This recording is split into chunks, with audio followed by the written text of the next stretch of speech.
Alright, welcome back to my economics lectures. This is Dr. Kling, and today we're going to talk about the production possibility frontier, another basic concept in economics. Okay, so let's say I have a morning in the kitchen, and there are only two things I can do. I can bake cookies, and if I spend the whole morning doing it, I could bake 100 cookies, or I can make donuts. So I could have 50 donuts. Alright, so we can graph that. We can put cookies here, and we'll put the donuts here, and we'll say that that's our 50 donuts. That's if I spent all the time making donuts, that's what I could do. We'll have the 100 cookies here. I spent all the time making cookies, and let's say I can make any combination. So if I spend some time on each, so here I might have 50 cookies, 25 donuts, something like that. So I can make any combination that's in this ratio. I can't make anything here. So this area, let me pick a different color for that area, just to point that out. I'm going to do this. So here, this is infeasible.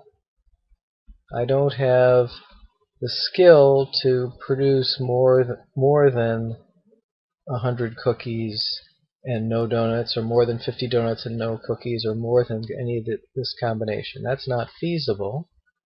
And let me put another color here, having fun with colors.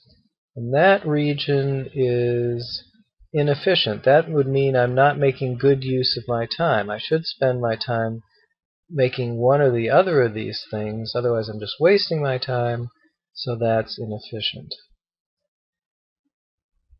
Alright, so that's a production possibility frontier, and that's the best I can do if I'm on my own. But now we're going to introduce a world market. And suppose in the world market, for whatever reason, the world is willing to sell me 3 cookies for 1 donut. Okay, so before we could trade with the world,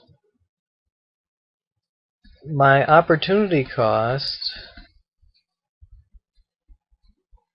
of 1 donut was 2 cookies. That is, for every donut I didn't make, I had to give up 2 cookies. So if I didn't make for every donut I made, I would have to give up 2 cookies. So if I made 50 donuts, I'd giving up the opportunity to have 100 cookies. So before trade, the opportunity cost of 1 donut was 2 cookies. In the world market, so let's do that. In the world market, the opportunity cost of 1 donut is 3 cookies. So what does that do? Well, what that means is that regardless of what I'd like to consume, what I should be doing is making donuts, because I can get 3 cookies for every donut in the world market. And so let's see how that works on a graph. Okay, so here's our donuts and our cookies, and I can still make 50 donuts, or I could still make 100 cookies, but notice that if I trade in the world market, at the 3-for-1 price, a 3-for-1 trade, I can get up to 150 cookies. So before trade, let's put it here. Before trade, I was limited to getting 100 cookies, but even if or any combination of 100 cookies to 50 donuts. Now I have, after trade, after allowing me to trade in the world, I'm able to get more. So that's gains from trade, and so we started out before trade with this white production possibility frontier. That was before trade. That was the before trade production possibility frontier. And then we moved to the after trade production possibility frontier once I can trade at the world price. And I don't care how the other people in the world can produce donuts and cookies. Maybe they're terribly inefficient at it, and they can only produce 20 donuts in the morning in the kitchen and 60 cookies, each, and there are just a whole bunch of them, so that they can, do 2,000, 6,000, something like that. But per person, they're very inefficient. I'm much more efficient than they are. Doesn't matter. It pays for me to trade. And in addition, it could pay for me to trade if the prices were different. Suppose, let me do that one. Let's have, instead of 3 cookies for 1 donut, suppose the world price is 1 cookie for 1 donut. Now what that changes is my comparative advantage. Now I'm better off producing all cookies because I have this 2-for-1 production possibility.